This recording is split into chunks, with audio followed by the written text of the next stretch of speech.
Shalom Alahem bersama Masya, sahabat-sahabat dan teranjil yang dikasihi oleh Tuhan Yesus Kristus.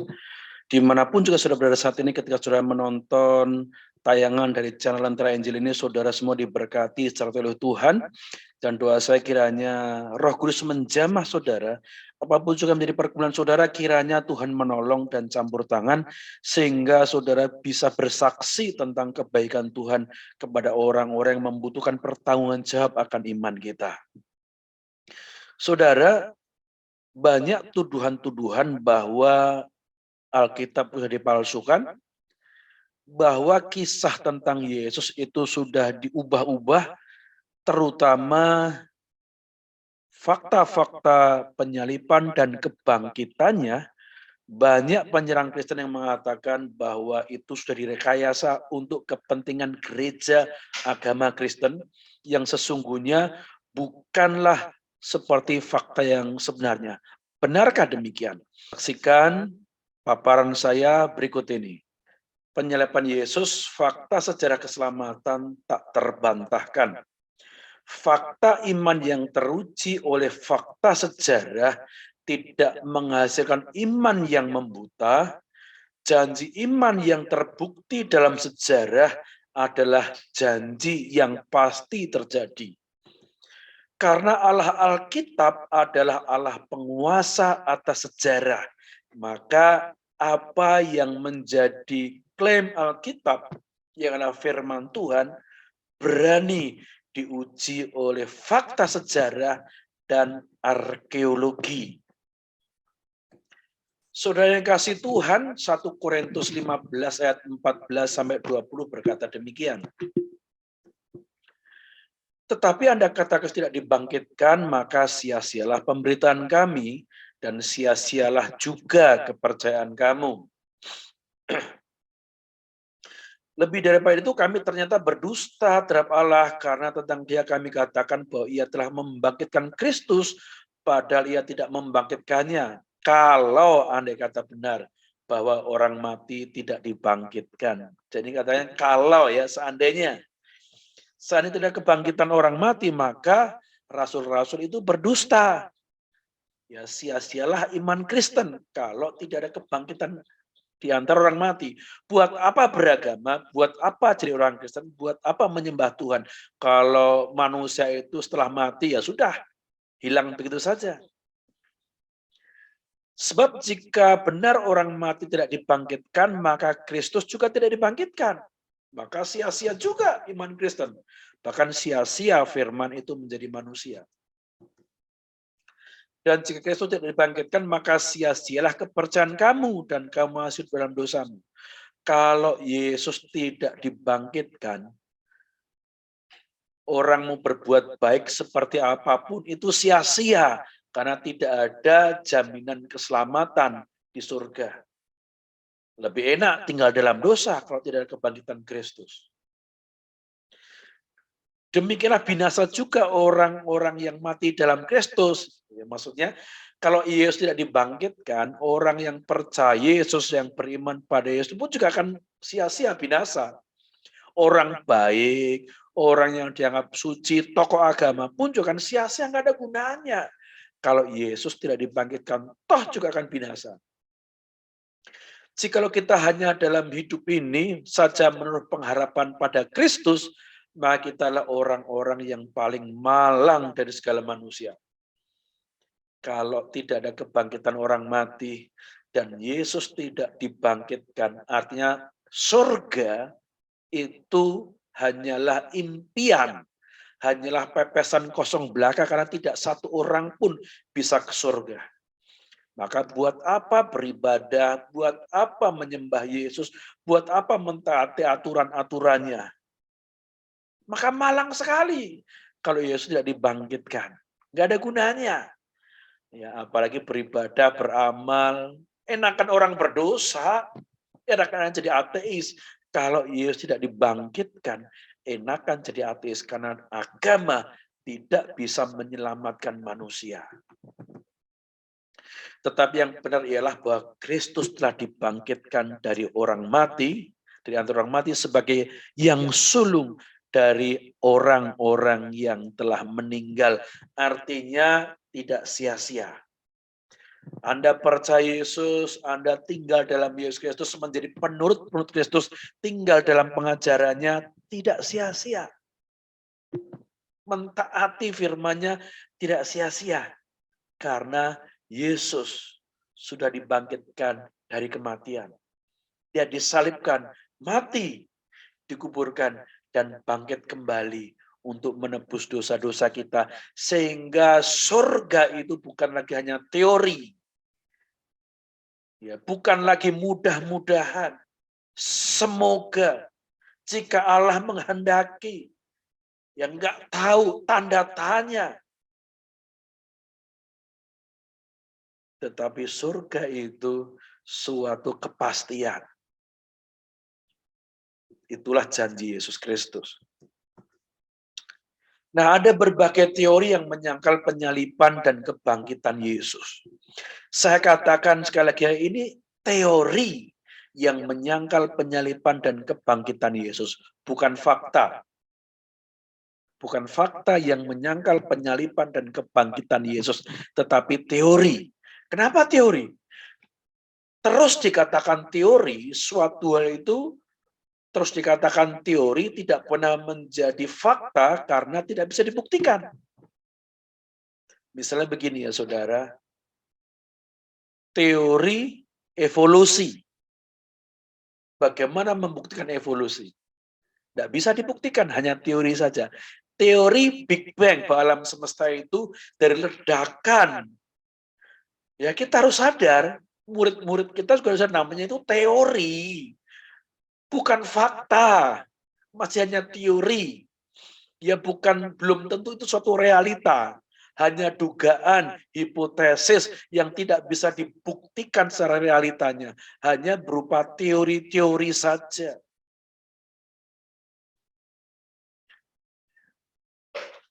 Tidak pernah bisa menjadi hukum. Misalnya gini, kalau teori itu bisa dibuktikan dengan fakta, maka menjadi sesuatu yang pasti menjadi hukum. Misalnya gini, teori pewarisan genetika, lalu dibuktikan oleh penelitiannya dari Mendel. Dari teori menjadi hukum, maka menjadi hukum Mendel. Ada teori Archimedes. Setelah dibuktikan dengan fakta, maka menjadi hukum Archimedes, bukan lagi teori. Hukum gravitasi, bukan lagi teori gravitasi, tapi hukum gravitasi karena bisa dibuktikan, sudah bisa dibuktikan, bahkan bisa dihitung, bisa dibuat penghitungannya.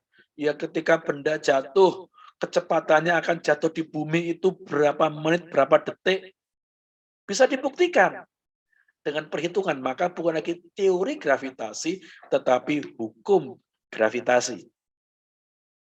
Nah, inilah saudara, maka teori yang menyangkal penyaliban dan kebangkitan itu hanya berupa teori, tidak pernah bisa dibuktikan. Sedangkan penyaliban dan kebangkitan Yesus adalah fakta sejarah yang tidak terbantahkan. Demikian ya saudara, teori-teori yang menyangkal penyaliban dan kebangkitan Yesus. Yang pertama, ya sebenarnya ada 3 teori. Banyak golongan, tapi sebenarnya 3 teori. Yang pertama, Yesus tidak benar-benar disalib, tetapi orang lain yang disalib karena tentara Romawi salah tangkap orang itu. Ada yang bilang diserupakan. Ya, ada yang bilang itu hanyalah bayangannya saja. Ada yang bilang itu Yudas, ada yang bilang itu adalah Simon dari Kirene, ya, ada yang bilang itu Barnabas, Barabas, ya, ada yang bilang Yohanes, ya, banyak sekali teori-teorinya, ya yang mendukung kelompok ini. Bahkan dalam satu agama pun mereka tidak bisa sepakat satu suara siapa yang menggantikan atau yang diserupakan dengan Yesus. Karena masih berupa teori yang tidak bisa membuktikan dengan fakta-fakta sejarah. Nah, caranya mereka berusaha membuktikanlah dengan memandang bahwa naskah kitab suci maupun eh, naskah-naskah sejarah itu mereka pahami sebagai seakan-akan suatu perumpamaan yang ada pesan-pesan tersembunyi dari penulis sejarah maupun penulis Alkitab. Maka dianggapnya seperti cerita-cerita mitos, takhayul, dan lain sebagainya untuk mencari berita aslinya. Padahal itu fakta sejarah, bukan cerita mitologis. Ya, maka mereka tidak ada yang sepakat. Satu pun tidak yang sepakat ya tentang siapa sebenarnya yang disalib. Yang kedua, Yesus benar-benar disalib dan benar-benar mati. Tapi tidak bangkit. Benar-benar mati. Tokoh-tokoh liberal itu baik yang dipuja-puja oleh saudara-saudara yang muslim. Contohnya Yesus Seminar.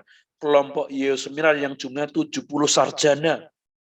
Ya, yang dipuja-puja oleh Yahya Waloni, yang dipuja-puja oleh Ahmad Kainama, yang bilangnya hanya sekitar 20% saja kitab itu yang asli, 80%-nya palsu. Nah, mereka itu yang mereka yakini bahwa asli itu justru yang menentang keyakinannya Kainama maupun Yahya Waloni. Juga Menahem Ali, Donditan, mereka justru begitu yakin bahwa Yesus benar-benar disalib. Itu fakta sejarah. Termasuk Bart Ehrman yang seakan-akan pahlawan dari polemikus muslim. Bart Ehrman itu bisa ragu-ragu akan mujizat Yesus. Ragu-ragu bahwa Yesus itu mengaku dirinya sebagai Tuhan. Dia tidak percaya atau skeptis bahwa ada perawan tanpa hubungan laki-laki bisa punya. Dia skeptis itu dengan mujizat. Dia menolak segala sesuatu yang adikodrati. Termasuk menolak kesaksian Al-Quran yang mengatakan bahwa Yesus itulah dari perawan. Tetapi satu hal yang dia sangat yakin, mereka semua itu sangat yakin, yang dipuja-puja oleh para polemikus muslim, lah keyakinan mereka adalah Yesus benar-benar disalib. Artinya justru menentang apa yang dikatakan Al-Quran. Kalau apa yang dikatakan Ahmad Kainama, Yahya Waloni, ya, Donditan, Menahem Ali, bahwa kelompok Yesus Seminar 70 orang itu sarjana itu benar, maka tidak mungkin Al-Quran benar. Berarti engkau harus buang Al-Quran. Karena Yesus Seminar itu kesimpulannya Yesus benar-benar disalib. Tapi tidak bangkit. Kalau tidak bangkit, lalu gimana para murid itu bisa mengatakan bahwa Yesus bangkit? Teori mereka. Para murid datang pada makam yang salah. Itu teori, karena tidak bisa dibuktikan. Ya demi memenuhi teori mereka bahwa Yesus itu benar-benar mati disalib dan tidak bangkit, maka mereka membuat alasan. Lalu bagaimana kesaksian gereja mula-mula dan para rasul? Oh, mereka itu lalu mereka buat cerita. Ya, mereka membuat karangan yang tidak dalam fakta sejarah. Murid-murid datang pada makam yang salah. Bisa nggak murid-murid datang pada makam yang salah? Bisa. Tapi fakta sejarahnya mana? Ya. Naskah sejarahnya menyatakan bahwa murid-murid datang pada makam yang salah itu mana? Misalnya orang-orang Yahudi ketika mendengar bahwa Petrus, Yakobus, Yohanes, dan semua para murid itu bersaksi bahwa Yesus bangkit. Mereka tinggal mengatakan, lu ngibul lu. Itu loh makamnya. Masih ada itu bangkainya. Tinggal tunjukkan. Tapi tidak ada satupun tulisan-tulisan rabi-rabi Yahudi, bahkan juga orang-orang Romawi yang bisa menunjukkan, ya, para sejarawan-sejarawan yang bisa menunjukkan ini loh makam yang benar. Ini loh mayatnya Yesus. Ya, kalau Yesus benar-benar mati, mereka tinggal tunjukkan, habislah kekristenan itu. Ada yang mengatakan murid-murid mencuri tubuh Yesus. Bagaimana caranya? Faktanya mana kalau mencuri? Pertama, ketika Yesus salib, murid-murid mereka ketakutan, mereka lari, bubar. Semuanya memencarkan diri, bagaimana berani mencuri tubuhnya Tuhan Yesus. Nggak ada yang mau mengaku bahwa mereka muridnya Yesus. Ketakutan mereka. Semuanya ketakutan. Bagaimana mereka bisa mencuri tubuh Yesus? Apalagi jelas dikatakan bahwa kubur itu dijaga oleh 4 orang tentara Romawi. Dan orang itu segar bugar. Ya, tidak ada yang menyerang mereka, mati diserang. Tidak ada sama sekali, mereka masih segar bugar.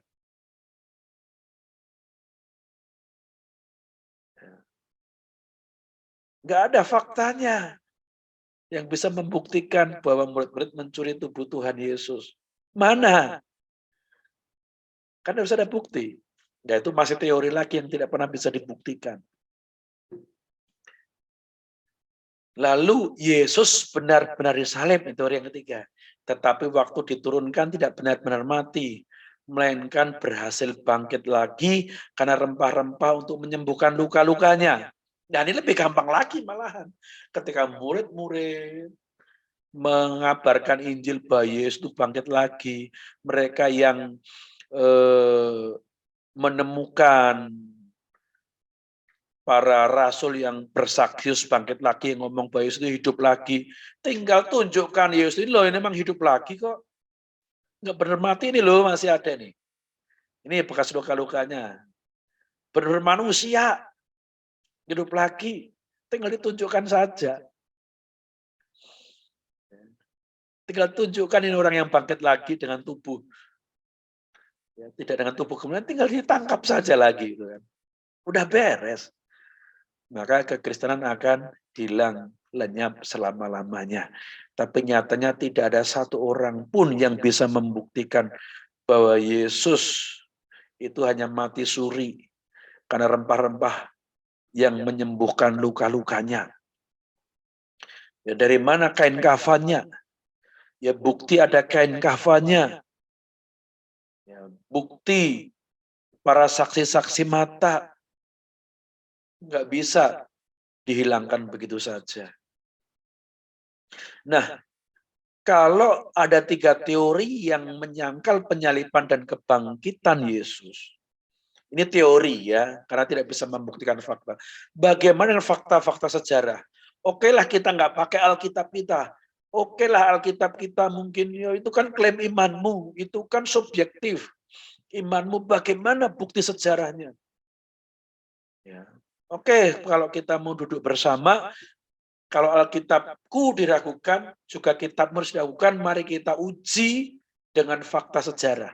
Catatan sejarah. Tinggalkan klaim imanmu, tinggalkan juga, aku juga siap meninggalkan klaim imanku. Mari kita sekarang cari sejarah yang netral. Yang tidak dengan paradigma subjektif keagamaan.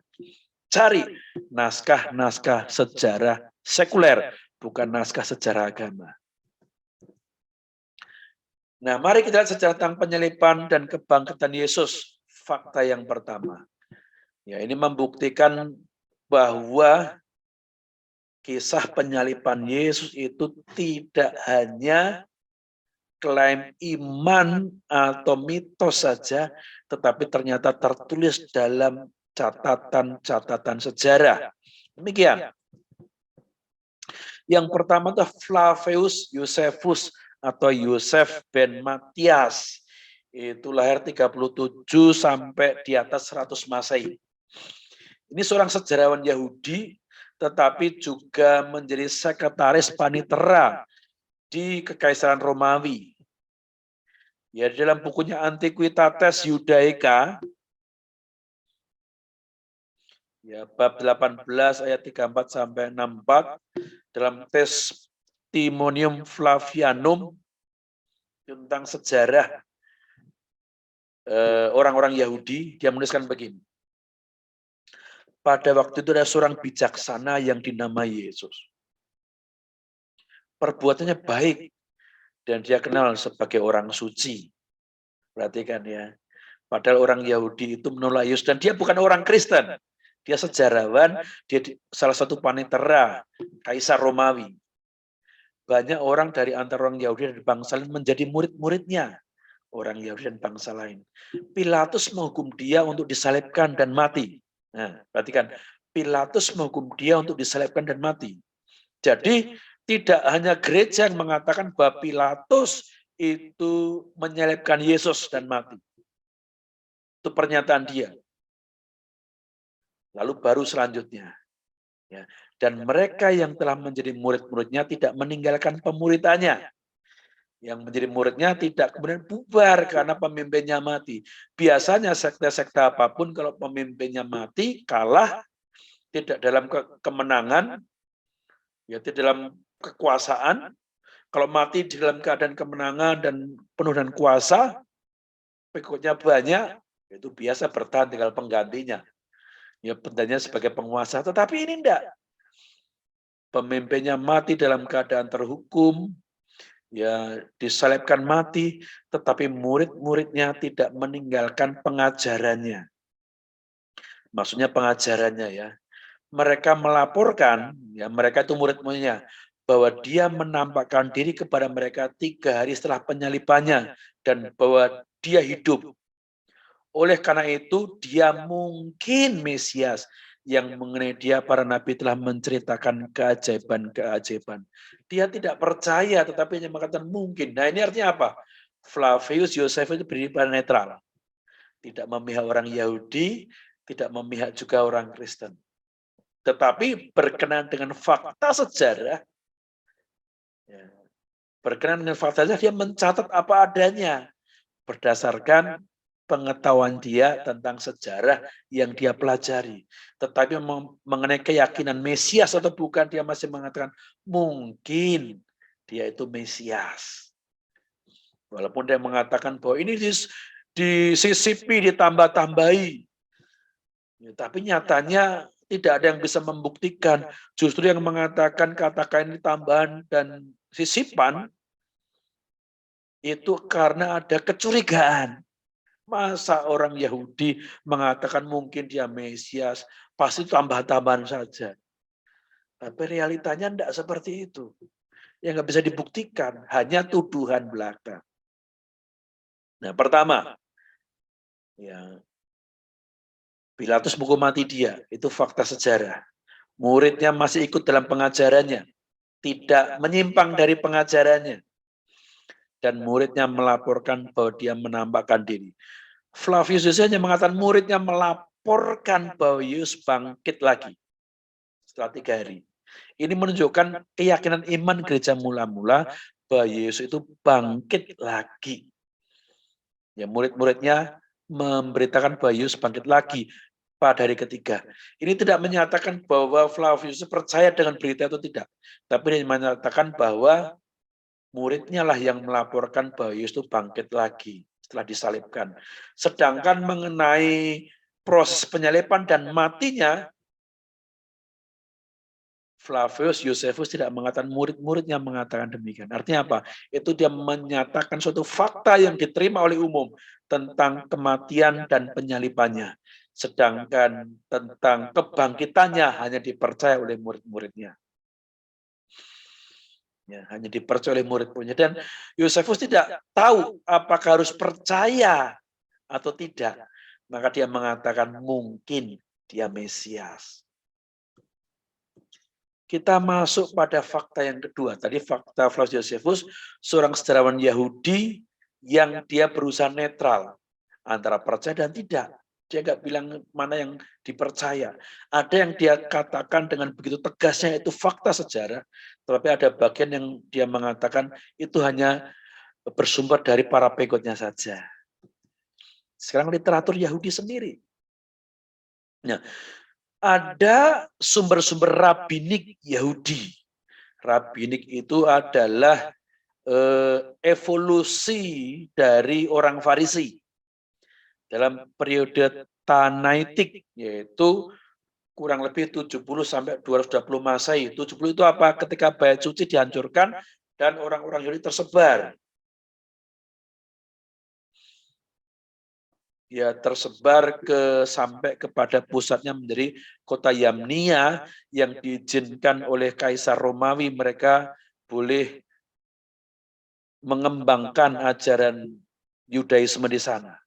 Dan kemudian dalam periode itu para rabi Yahudi yang merupakan evolusi dari kaum Farisi ini mengatakan demikian dalam Talmud Babilonia, ya, Sanhedrin 43a mengatakan demikian.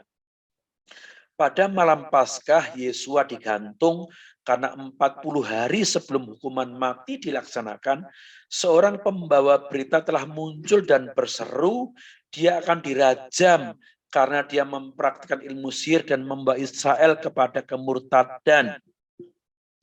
Setiap orang yang dapat berkata apapun untuk meringankan dia, biarlah dia maju dan memohon atas namanya. Tetapi karena tidak ada sesuatu apapun yang dibawa demi meringankan dia, dia digantung pada malam Paskah. Perhatikan di sini. Apa yang dikatakan ini tepat seperti yang ditulis oleh Perjanjian Baru. Perjanjian Baru menuduh Yesus mempraktikkan sihir. Ya, menggunakan kuasa Baal Zebub. Sama. Lalu murid-muridnya melarikan diri semua. Tidak ada yang membela dia. Sama seperti yang ditulis oleh para rabi Farisi ini. Tidak satu yang membela dia. Ini sumber Yahudi. Maka kalau dikatakan orang-orang Yahudi ragu-ragu tentang siapa yang disalibkan, mereka nggak ragu-ragu, ini faktanya. Nggak satu pun ragu-ragu siapa yang disalibkan itu. Ini loh catatannya. Mereka nggak ragu-ragu sama sekali. Lalu fakta yang lain yaitu Mara Barsarapion dari Somasata. Nah, Somasata itu wilayah Syria. Jadi masih satu provinsi. Ya, orang-orang Yahudi yang di Yerusalem, Galilea itu masih dikatakan dalam satu provinsi dengan Syria, masih dalam provinsi Syria. Jadi Sarapion dari Somasota itu masih provinsi Syria. Jadi tidak dari orang yang jauh, masih satu provinsi. Ya, tahun 73 Masehi mengatakan demikian. Keuntungan apa yang diperoleh orang Athena dengan membunuh Sokrates? Kelaparan dan tulah datang ke atas mereka sebagai penghakiman karena kejahatan mereka. Keuntungan apa yang diperoleh orang Samos dengan mengubur Pitagoras? Dalam waktu singkat negeri mereka ditimbuni pasir. Keuntungan apa yang diperoleh orang Yahudi dengan menghukum mati raja mereka yang bijaksana? Ini tahun 73 Masehi. Padahal tahun 70 Masehi, bait suci itu dihancurkan oleh Jenderal Titus. Ya, 3 tahun kemudian setelah penghancuran bait suci dan orang Yahudi dihancurkan, dikatakan sejak waktu itulah kerajaan mereka dilenyapkan. Allah dengan adil membalaskan ketiga orang bijaksana ini. Orang Athena mati kelaparan, orang Samos disapu lautan, orang Yahudi dihancurkan dan diusir dari negeri mereka. Hidup di tempat yang tercerai-berai sepenuhnya. Perhatikan. Jadi orang yang memandang bahwa orang Yahudi itu dicerai-beraikan karena menyalibkan Yesus itu bukan hanya orang Kristen. Ya, bukan hanya orang Kristen saja rupanya. Tapi juga Barsarapion dari Somasota juga memandang. Ya, dia bukan orang Kristen, juga memandang bahwa orang Yahudi itu dibuang, disuruh pergi, dan mereka dihancurkan oleh Jenderal Titus itu gara-gara dosa kepada Kristus, menyalibkan Kristus. Itu bukan orang Kristen loh klaimnya itu. Tetapi Sokrates tidak mati untuk selamanya, dia hidup dalam ajaran Plato. Pitagoras tidak mati untuk selamanya, dia hidup dalam patung Hera. Nah, kalau dari kata-kata ini saja, jelas bahwa Mara Barsarapion ini bukan orang Kristen, tetapi seorang penganut agama Yunani. Tidak juga raja bijaksana. Yesus dikatakan raja bijaksana, mati selamanya. Dia hidup dalam ajaran yang dia berikan. Ya, fakta yang pertama dari orang Yahudi yang sikapnya netral, sejarawan tadi, ya fakta yang pertama. Fakta kedua dari orang Farisi, yang mereka lah yang ambil bagian, yang menuntut penyalipan itu, menuliskannya. Lalu Mara Barsarapion, orang yang satu provinsi, seorang filsuf dan penganut agama Yunani. Ini orang pagan, bisa dikatakan demikian, menyaksikan bahwa orang Yahudi menghukum mati raja mereka melalui Pontius Pilatus tentu saja. Dan kemudian mereka mengalami musibah dengan kehancuran mereka oleh tentara Romawi. Fakta keempat, Lucian dari Samosata. Ini juga daerah Syria. Kalau ini abad kedua, ya. Fakta keempat, dia kata demikian. Dalam The Passing of Peregrinus, ia menuliskan, juga orang yang disalibkan di Palestina karena memperkenalkan kultus baru ini ke dalam dunia, kini masih mereka sembah. Nah, Lucian Samosata ini bisa dikatakan orang yang skeptik. Dia orang tidak percaya dengan agama. Dia percayanya orang kalau mati udah mati. Dia tidak percaya dengan dewa-dewa. Maka dia menuliskan ini dengan nada ejekan. Ya, kini masih mereka sembah. Jadi Lucian dari Samosata yang anti Tuhan, anti dewa-dewa ini menuliskan bahwa orang Kristen menyembah Yesus yang disalibkan. Jadi Saksiova yang mengatakan bahwa Kaisar Romawi, ya Konstantinus telah yang mengangkat Yesus sebagai Tuhan, lalu menyuruh disembah di tahun 325, itu tidak sesuai fakta sejarah. Bahkan orang non-Kristen, pagan, orang ateis kalau sekarang dikatakan demikian pun mengatakan, menyebutkan bahwa orang-orang Kristen itu menyembah Yesus yang disalibkan itu. Orang Kristen menyebutkan, kamu tahu, menyembah seorang manusia hingga hari ini. Karena dia tidak percaya dewa-dewa, tidak percaya dengan kebangkitan. Ya, menyembah seorang manusia hingga hari ini.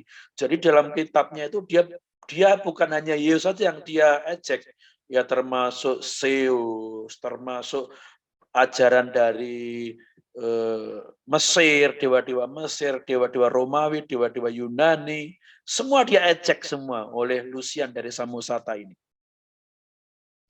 Dan orang Kristen kamu tahu menyembah seorang manusia hingga hari ini.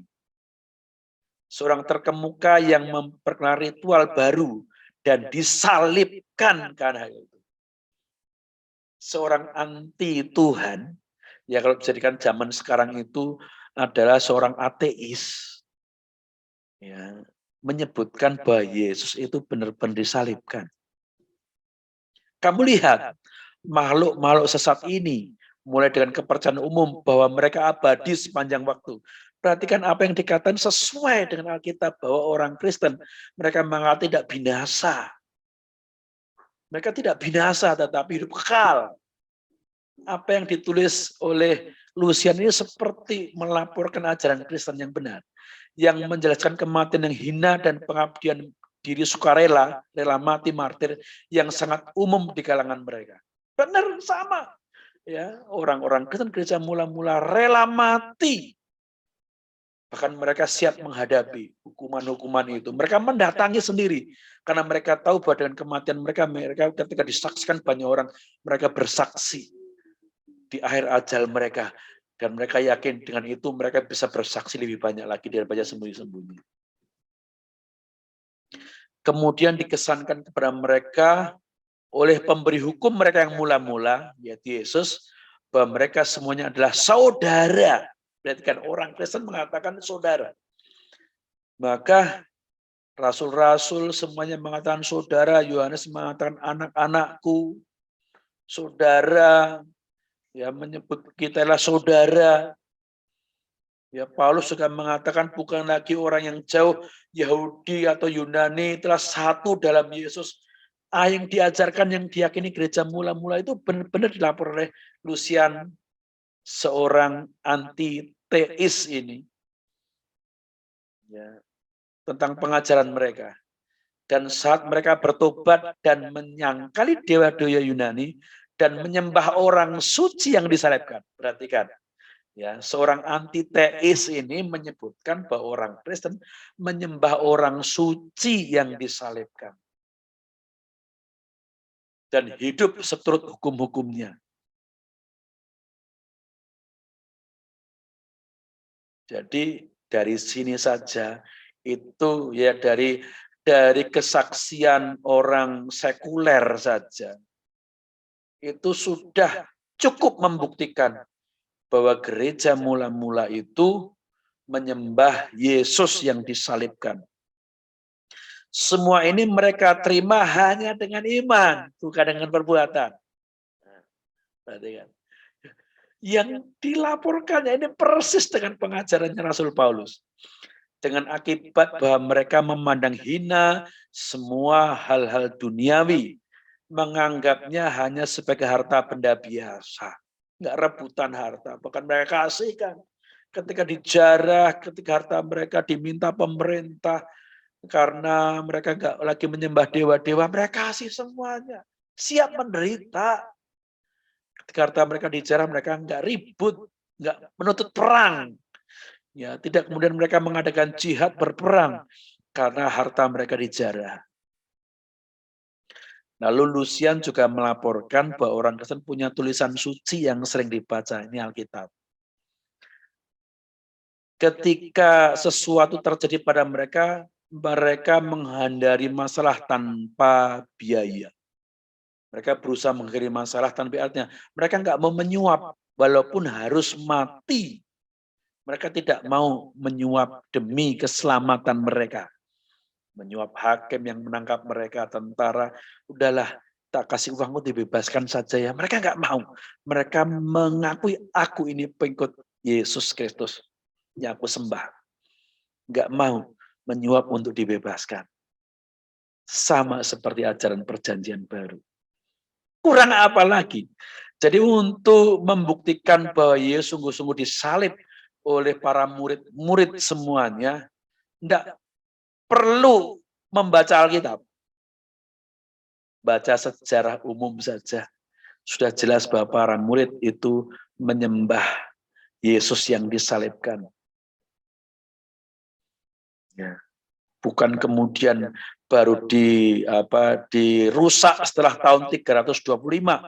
Ya, saya harapkan Abdul Somad melihat fakta sejarah ini. Fakta sejarah gereja mula-mula, semuanya mengatakan Yesus sungguh disalibkan, lalu juga ada yang mengatakan bahwa benar bangkit. Lalu Cornelius Tacitus, ini fakta 5, sejarah 5. Berarti kan usianya ini 55 sampai 120 Masehi. Berarti masih zamannya rasul-rasul ada ini. Ya. Cornelius Tacitus. Dalam bukunya Annal. Bab 15 atau pasal 15 ayat 38 sampai 4. Dikatakan konsekuensinya untuk menyingkirkan laporan ini, Nero semakin mengencangkan kesalahan dan menimpakan penyiksaan yang paling hebat pada golongan yang dibenci karena kejikan mereka yang dinamai Kristen oleh kalangan umum. Selanjutnya Kristus yang daripadanya nama itu berasal. Berarti kan ya, Yohanes Tacitus menyebutkan bahwa kata Kristen itu berasal dari kata Kristus. Ya. Sang Kristus itu apa yang dikatakan Tacitus ini? menderita penghukuman ekstrim selama masa pemerintahan Tiberius di tangan salah satu perwakilan penguasa kita, Pontius Pilatus.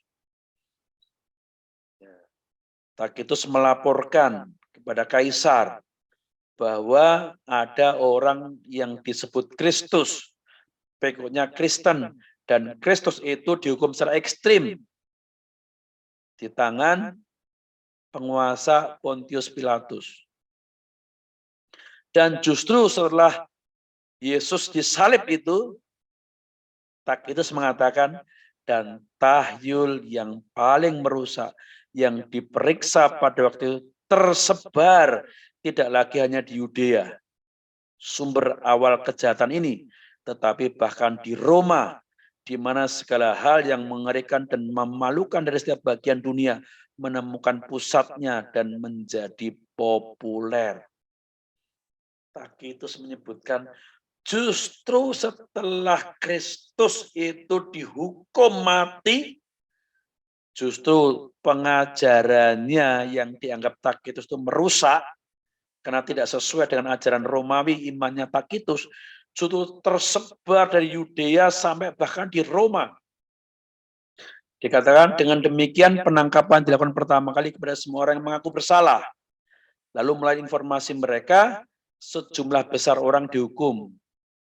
Tidak sebesar kejahatan membakar kota. Jadi Tacitus mengatakan bahwa orang itu ditangkap. Mereka memang jahat. Ya karena melanggar kebiasaan, kepercayaan, budaya orang-orang Romawi itu jahat. Gak mau menyembah dewa-dewa itu jahat. Tetapi menurut Tacitus kejahatannya itu, hukumannya itu, hukuman diterima oleh orang Kristen itu tidak sebanding dengan kejahatan membakar kota. Seperti kebanyakan umat manusia. Ya, Tacitus mengatakan itu hukuman yang tidak adil. Penghinaan dengan berbagai cara ditambahkan kepada kematian mereka. Perhatikan ini, ya Tacitus menyebutkan bahwa Nero itu begitu kejamnya. Diselimuti dengan kulit binatang, mereka dicapik-capik anjing-anjing dan binasa, atau dipakukan pada kayu salib, atau ditempatkan dalam nyala api supaya terbakar sebagai terang cahaya malam. Ketika siang hari telah berakhir, sama dengan catatan bapak-bapak gereja dan sejarawan-sejarawan Kristen sejajar. Ya, fakta sejarahnya. Hanya saja mengenai yang berbicara kepercayaan itu enggak berbeda, tapi mengenai fakta sejarah Tacitus melaporkan sama seperti catatan sejarah Kristen. Nero memberikan teman-temannya untuk tontonan ini dan mengadakan pertunjukan sirkus, pesta pora, sementara dia berbaur dengan orang-orang berpakaian pengendara kereta atau berdiri dengan sombong di atas kendaraan. Sama seperti catatan sejarah yang lain, bahwa kadang-kadang dalam sirkus, ya dalam teater itu Nero juga tampil sebagai artisnya, aktornya. Oleh sebab itu bahkan baik kriminal yang layak dihukum dengan ekstrim sebagai contoh, timbullah perasaan belas kasihan. Bahkan kriminal-kriminal yang layak dihukum dengan sangat ekstrim itu pun mereka sangat kasihan sama orang-orang Kristen. Karena mereka nggak layak dihukum seperti itu. Itu menurut catatan Tacitus. 5 fakta sejarah sekuler bersaksi bahwa Yesus disalibkan. Bahkan ada yang mengatakan bahwa Yesus benar dibangkitkan. Nah, saudara, kita orang Kristen yakin bahwa Alkitab kita sesuai dengan fakta-fakta sejarah.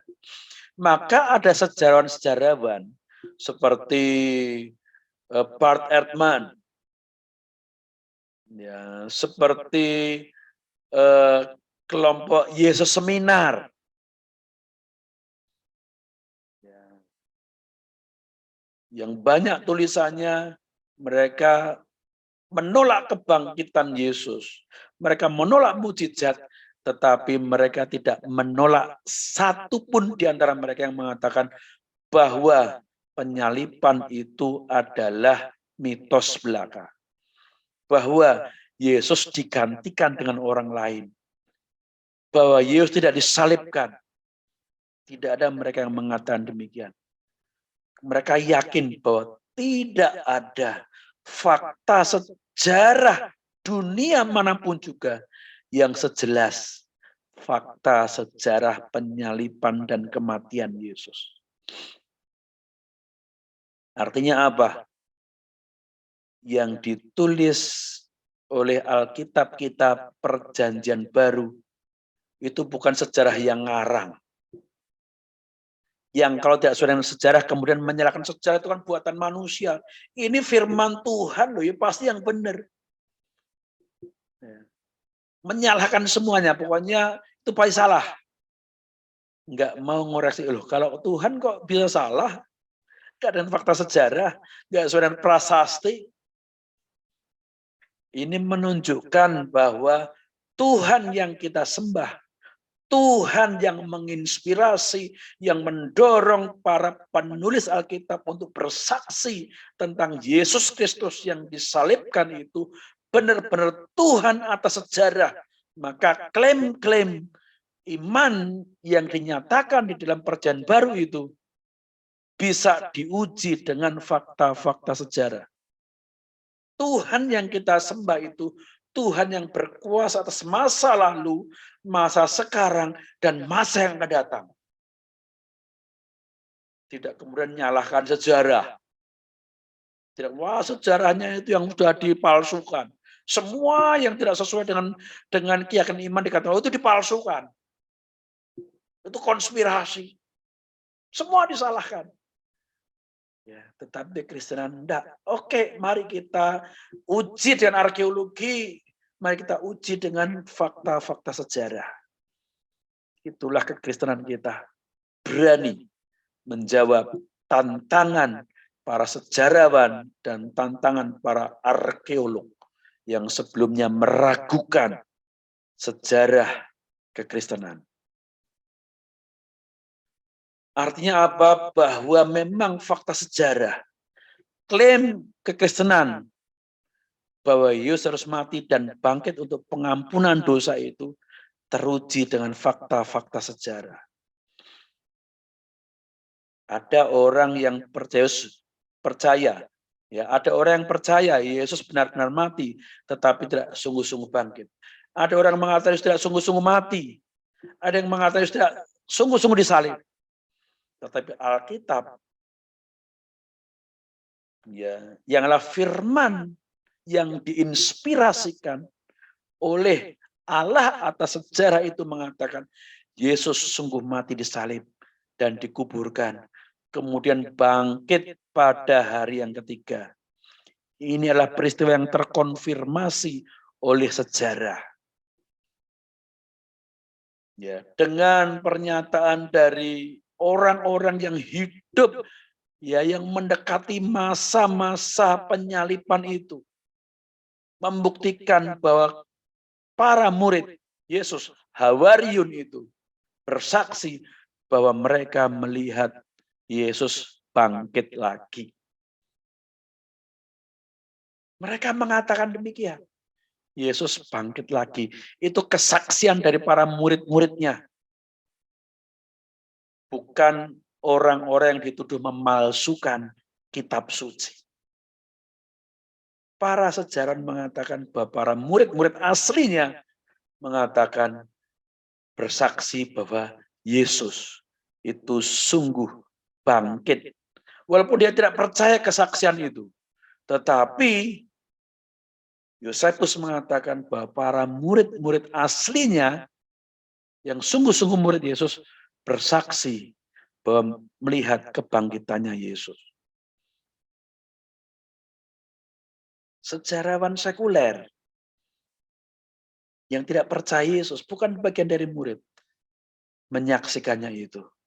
Maka saudara tidak perlu jadi Kristen untuk meyakini sejarah kekristenan.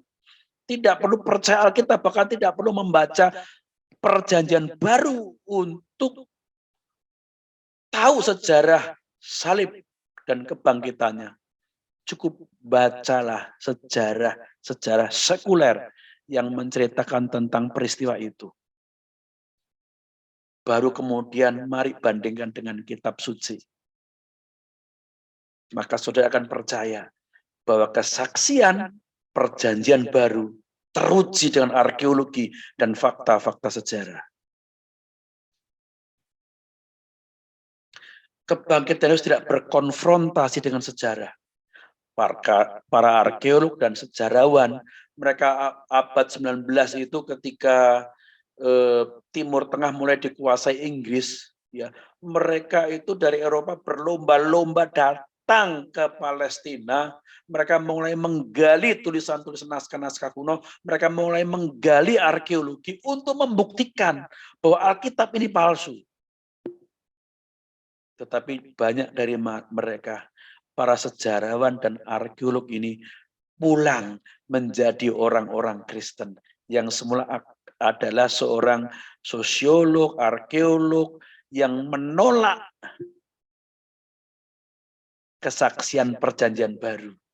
Mereka pulang menjadi orang Kristen dan mengatakan bahwa perjanjian baru terkonfirmasi oleh fakta-fakta sejarah. Percaya Yesus sungguh-sungguh bangkit tidak bertolak belakang dengan sejarah. Sebaliknya menolak kebangkitan Yesus berarti menolak akal sehat. Karena peristiwa itu sungguh-sungguh peristiwa sejarah. Allah yang menyejarah. Allah yang masuk dalam sejarah. Firman yang menjadi manusia artinya Allah yang masuk dalam sejarah kehidupan manusia. Bukan Allah yang di luar sejarah. Lalu antara pelaku sejarah, saksi mata, dengan orang yang tidak menyaksikan, kesaksiannya lebih dipercaya oleh, ya lebih bisa dipercaya adalah para pelaku sejarah sendiri yang masih tinggal di dalam ya masa-masa yang sama, di zaman yang sama, yang tinggal dalam tempat yang sama. Bagaimana dengan perjanjian lama? Kematian dan kebangkitan Yesus sudah dinubuatkan para nabi. Yesaya 53 menyebutkan Mesias yang menderita itu menggantikan kejahatan umat Israel, namun bangkit kembali. Para rabi-rabi sebelum rabi-rabi abad 10 ke atas itu mengatakan Yesaya 53 tentang Mesias yang menderita. Bilur-bilur Mesias itu nanti akan menyucikan mereka, menanggung dosa mereka. Itu para rabi. Ya, sebelum abad ke-10 ke bawah itu banyak mengatakan demikian. Nah, kemudian di era modern ini saudara, ya kalau saudara ikuti ya bacaan harian yang keluar dari komunitas Rabi Yahudi, saya ngikuti, saya setiap hari mendapatkan SMS ya bacaan harian pengikut Yahudi. Ya saya ngikuti itu setiap hari ngikuti, hari ini membaca kisah ini dan ada keterangan dari para rabi. Ketika sampai Yesaya ayat 52, besoknya 54. Tidak Yesaya 53. Karena ayat ini membuat kegemparan bagi Yudaisme, banyak perdebatan di sana, bahkan kemudian banyak percaya Yesus. Maka ayat ini entah kenapa dilompati. Banyak orang-orang penganut agama Yahudi yang kaum awam, jemaat biasa, ditanya, ada enggak ayat Yesaya yang berbunyi demikian? Mereka kata, enggak ada, kami enggak pernah baca itu. Oh ada loh, ini dalam kitab Yesaya. Oh, enggak ada. Lalu ketika ditunjukkan, baru mereka bilang, loh kok ada ya? Itu bisa saudara lihat dalam tayangan YouTube yang lain. Ya, ada sosial eksperimen yang bertanya kepada orang Yahudi tentang kisah Yesaya 53. Banyak orang yang tidak tahu. Lalu Mazmur 22 ayat 14 dan sampai 19. Mesias harus menderita, pakainya diundi, tulang-tulangnya tidak diremukkan, menjadi tontonan umum, penderitaannya, kematian menjadi hiburan bagi umum kalayak ramai, namun diselamatkan. Ini kepada siapa kalau bukan kepada Mesias? Rabi-rabi, ya, kuno semuanya mengatakan bahwa inilah nubuatan Mesias yang menderita. Tetapi karena mereka memandang kekristenan, Kristus itu sebagai ancaman bagi Yudaisme, maka barulah kemudian ditafsirkan yang lain pada era modern ini. Tapi naskah-naskah Midras, Talmud, para rabi-rabi kuno, mereka mengatakan bahwa naskah-naskah mesianik, Mesias yang menderita. Terkonfirmasi dalam sejarah, terkonfirmasi dalam ajaran rabi-rabi kuno yang diyakini rabi-rabi kuno. Mesias yang menderita namun bangkit kembali. Menderitanya karena memikul, ya, dia disiksa karena dosa-dosa kita. Ya, dia disesah karena pelanggaran kita. Ganjaran yang menghasilkan keselamatan bagi kita. Tentang Mesias yang dia menebus, memikul dosa umat, itu ada dalam Yesaya 53. Namun orang Yahudi, rabi-rabi melompati. Ya, jemaat sinagoga tidak boleh membaca Yesaya 53 ini. Dilompati. Habis 52, 54. Fakta apa lagi? Ya, inilah iman Kristen kita, ya, bukan sekedar klaim subjektif, tetapi klaim yang terbukti dalam fakta-fakta sejarah. Mengapa kematian Kristus, kematian kebangkitan Kristus penting bagi keselamatan manusia? Kematiannya dan kebangkitannya membuktikan bahwa Yesus menang atas maut. Catatan sejarah tadi mengatakan bahwa orang Kristen meyakini bahwa mereka itu akan hidup kekal, tidak binasa. Ya, 1 Korintus 15:26, Roma 6 ayat 9. Ya, bahwa maut tidak punya kuasa lagi, nggak ada sengatnya lagi. Maut sudah dikalahkan dan orang percaya hidup selama-lamanya. Hanya yang menang atas mautlah yang bisa memberi hidup kekal. Yang mengalahkan mautlah yang bisa menyelamatkan orang dari maut. Bagaimana yang tidak menang atas maut? Bagaimana tokoh agama yang mati dan terus mati tidak hidup lagi bisa memberikan keselamatan, membantu umatnya untuk bisa lepas dari kematian, kebinasaan kekal di neraka, sementara dia sendiri mati dan tidak bisa bangkit lagi. Yesus menang atas maut. Maka keselamatan itu juga adalah janji yang pasti akan Tuhan genapi. Kepastian bagi kita. Karena fakta kematian dan kebangkitannya adalah fakta sejarah. Lalu pentingnya adalah Kristus atau Mesias itu kenapa harus mati dan bangkit. Dia sah menjadi Tuhan. Ya, untuk menggantikan kekuasaan dari Adam yang diciptakan sebagai penguasa atas seluruh ciptaan. Adam yang gagal karena dicobai oleh iblis. Adam tidak sanggup taat hanya karena iming-iming buah pengetahuan yang baik yang kelihatan seperti enak sekali itu. Gagal. Kristus Sang Mesias. Bukan hanya dengan ujian enak saja, tapi sampai harus menderita mati. Maka dia menjadi Tuhan. Sah menjadi Tuhan karena ketaatannya. Kematian dan kebangkitannya, Kristus menjadi layak menjadi imam besar surgawi yang sempurna. Imam besar itu adalah perantara adalah utusan, imam adalah rasul, utusan manusia untuk meminta ampunan, memberikan syafaat bagi umat agar umat diampuni dosa-dosanya. Tapi bagaimana bisa imam itu memberikan syafaat karena dia pun juga butuh diampuni, dia sendiri pun juga berdosa. Maka imam-imam itu sebelum memintakan pengampunan bagi umatnya, dia sendiri harus mempersembahkan korban agar dirinya diampuni.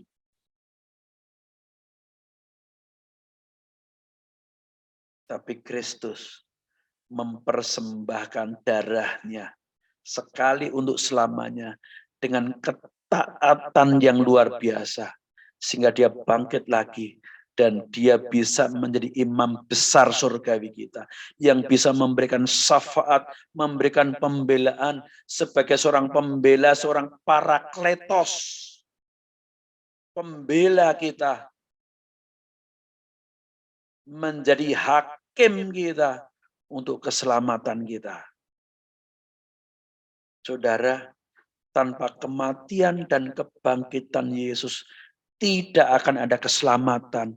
Kalau tidak ada keselamatan, saudara, kalau tidak ada keselamatan, sia-sialah engkau puasa, sia-sialah engkau capek-capek beribadah, sia-sialah engkau beramal, sia-sialah engkau menderita mengikuti ritual-ritual keagamaanmu. Sia-sialah itu semua. Kalau tidak ada keselamatan, tidak ada jaminan keselamatan. Sia-sia. Apalagi ketika Tuhan mengatakan engkau pasti masuk neraka, tapi mudah-mudahan masuk surga. Tidak ada jaminan sama sekali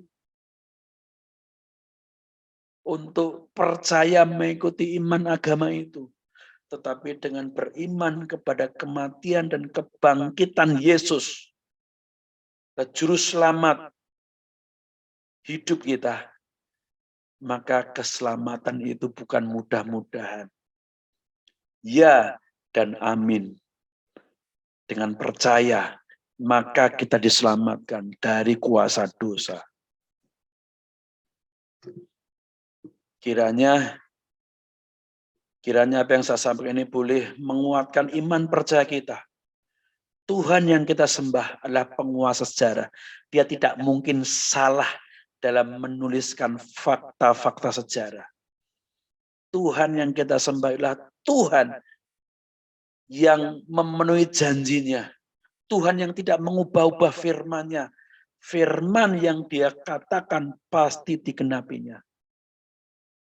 Maka pegang janji firman-Nya itu. Pegang iman kepadanya. Jangan karena kesenangan duniawi. Karena